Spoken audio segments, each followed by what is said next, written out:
ప్రతి ప్రయాణానికి ఒక గమ్యం ఉంటుంది. కానీ కొన్ని ప్రయాణాలు గమ్యం చేరిన తర్వాతే అసలు రహస్యాన్ని బయటపెడతాయి. ఇది అలాంటి ఒక ఆఖరి ట్రిప్. వినయ్ ఒక ఆటో డ్రైవర్. రాత్రి 11 గంటలకు తన పని ముగించుకోవాలని అనుకుంటూ ఉండగా అతని ఆటో యాప్లో చివరి బుకింగ్ వచ్చింది. సరే, ఈ ఒక్క ట్రిప్ తీసుకుంటే ఈరోజు సంపాదన పూర్తవుతుంది, డీజిల్ కూడా సరిపోతుంది, నాకు కూడా ఈ మధ్య చాలా ఖర్చులున్నాయి అని వినయ్ ఫోన్లో చూపిస్తున్న పికప్ లొకేషన్కి ఆటో పోనిచ్చాడు. అది సిటీకి దూరంగా ఉంది. నిర్మానుష్యంగా ఉన్న ఒక పాత బస్టాప్. అమ్మో, ఇక్కడి నుంచి ఎవరూ రారనుకున్నా ఈ చీకట్లో ఇంత దూరం రావడమే గొప్ప. ఈ బస్టాప్ చూస్తుంటే చాలా భయంగా ఉంది. త్వరగా ఈ ట్రిప్ ముగించి ఇంటికి వెళ్ళాలి. ముందే ఆకలి దంచేస్తుంది. అయినా ఇక్కడ చూస్తుంటే ఎవరు కనిపించడం లేదు. కానీ ట్రిప్ ఎవరు బుక్ చేసుకున్నారు అని అనుకుంటూ ఉండగా ఒక మహిళ నిలబడి కనిపిస్తుంది. ఆమె చుట్టూ చిరిగిన దుస్తులు, పాతకాలం నాటి జుంకీలు ఉన్నాయి. ఆమె మొహం సరిగ్గా కనిపించట్లేదు. మేడం, మీరేనా ట్రిప్ బుక్ చేసింది? దయచేసి ఓటీపీ చెప్పండి. ఎక్కడికి వెళ్ళాలి మేడం? లొకేషన్ జ్వాలాపురం వైపు చూపిస్తుంది. జ్వాలాపురం కాదు, దానికి దగ్గరలో నది పక్కన ఉన్న పాడుబడిన దేవాలయం దగ్గరికి పోనివ్వు. నేను అక్కడే దిగుతాను. రాత్రిపూట ఆ దేవాలయం దగ్గర చాలా భయంకరంగా ఉంటుందండి ఆ ఏరియా. నువ్వు నీ డ్రైవింగ్ చూసుకో, ఆలస్యం చేయకు. వినయ్ ఆటో స్టార్ట్ చేశాడు. దారిలో అంతా దట్టమైన చెట్లు, నిర్మానుష్యమైన పొలాలు. కస్టమర్ మౌనంగా కూర్చుంది. కొద్దిసేపటి తర్వాత ఆమె మాట్లాడడం మొదలుపెట్టింది. ఈ ప్రపంచం చాలా అన్యాయమైనది, నమ్మక ద్రోహం చేసింది. ఏమైందండి అంత బాధగా మాట్లాడుతున్నారు? నేను ప్రేమించిన పసుపు చీర, నేను మెచ్చిన నవ్వులు అన్నీ ఆ కోటలోనే మిగిలిపోయాయి. ఆ రామమందిరం నన్ను వదలదు. నా వయస్సు 30 ఏళ్లే, కానీ అన్నీ చూసేశాను. వినయ్ భయపడి మాట్లాడడం మానేశాడు. ఆటో గుడి ముందు ఆగింది. అది పాడుబడిన అలా ఉదయం 6 గంటలయ్యింది. వినయ్ ఇంటి తలుపు ఎవరో గట్టిగా కొట్టారు. తలుపు తీయగా ఎదురుగా 2 పోలీసు యూనిఫామ్లు. నిన్న రాత్రి జ్వాలాపురం దగ్గర పాడుబడిన ఆలయం వైపు ఒక ఆటోలో వెళ్లిన మహిళ గురించి చెప్పండి. ఆ మేడమా?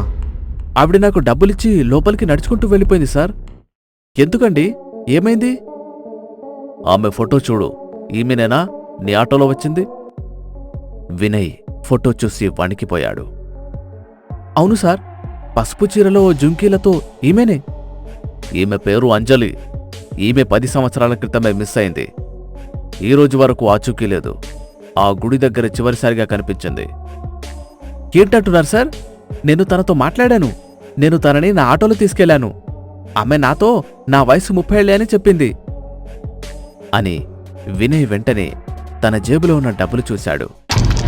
అవి పాత ఎండిన ఆకులు, రంగుమారిన కాగితాలుగా మారిపోయాయి. నా డబ్బులు అవి ఆకుల్లా మారిపోయాయి.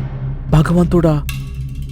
ముందు స్టేషన్కి రా, నువ్వు చెప్పింది నిజమో కాదో తెలుసుకోవాలి అనగానే వినయ్ వెంటనే ఆటో యాప్ హిస్టరీ చూశాడు. ఆ రాత్రికి ఎటువంటి రైడ్ రికార్డు లేదు. అది సాధారణ ప్రయాణం కాదని అతనికి అర్థమైంది. సార్, ఆ అంజలి గుడి దగ్గర దిగిపోతూ అక్కడే అంతా ఉంది అని చెప్పింది. ఆమె నన్ను ఆ గుడి రహస్యం తెలుసుకోమని అడిగిందేమో అని వినయ్ తిరిగి ఆ పాడుబడిన రామమందిరం దగ్గరికి వెళ్ళాడు. అక్కడొక ముసలాయన కాపలాదారుడుగా ఉన్నాడు. బాబాయ్, 10 ఏళ్ల క్రితం మిస్ అయిన అంజలి మీకు తెలుసా? నాకు తెలుసు బాబు. ఆమెది విషాద కథ. ఆమెకు ఆ గుడిని ఆమె మామగారు కట్టించిచ్చారు. పెళ్లికి 1 రోజు ముందే ఆమె చనిపోయింది. అందరూ దయ్యం పట్టిందని అన్నారు. ఏంటి, ఆమె చనిపోయిందా? మీకేమైనా పిచ్చి పట్టిందా? ఆమె చనిపోవడం ఏంటి అసలు? నిన్ననే నేను నా ఆటోలో ఇక్కడికి తీసుకొచ్చాను. ఆమె నాతో మాట్లాడింది, నాకు డబ్బులు కూడా ఇచ్చింది. నువ్వేమో చనిపోయిందంటున్నావు. ఏంటి పెద్దయ్యా, తాగి మాట్లాడుతున్నావా లేక వేరే వారి గురించి ఏమైనా మాట్లాడుతున్నావా? చెప్పు, నిన్న నాతో అంత బాగా మాట్లాడిన మనిషి చనిపోవడం ఏంటి?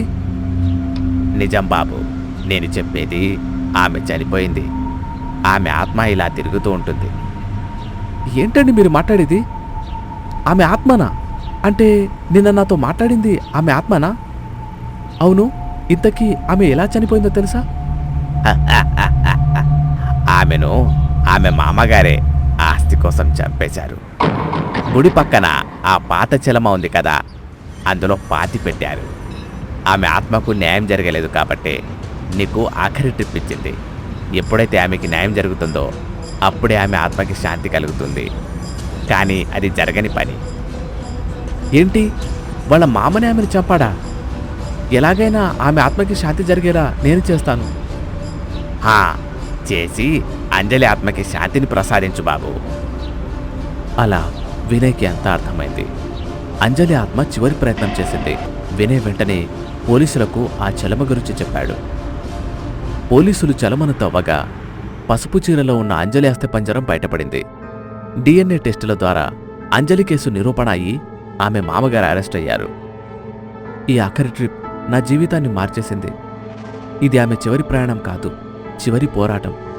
కానీ చిన్న వయసులోనే నమ్మిన వారే ఆమెను మోసం చేయడం చాలా బాధాకరం అని అంజలి గురించి ఆలోచిస్తూ ఉంటాడు. అప్పుడే అక్కడ అంజలి ఆత్మ ప్రత్యక్షమవుతుంది. భలే వినయ్, భలే. నువ్వు నాకు చేసిన సాయాన్ని నేను ఎప్పటికీ మరువను. నీకు జన్మ జన్మలకి రుణపడి ఉంటాను. ఇప్పుడు నా ఆత్మ శాంతిగా ఉందంటే అది నీ వల్లే వినయ్. దేవుడు నీ రూపంలో నా ఆత్మకు శాంతి కలిగించమని పంపినట్లున్నాడు. నీకేం కావాలో చెప్పు. నాకేం వద్దంజలి, నీ ఆత్మకి శాంతినిచ్చాను కదా, అది చాలు.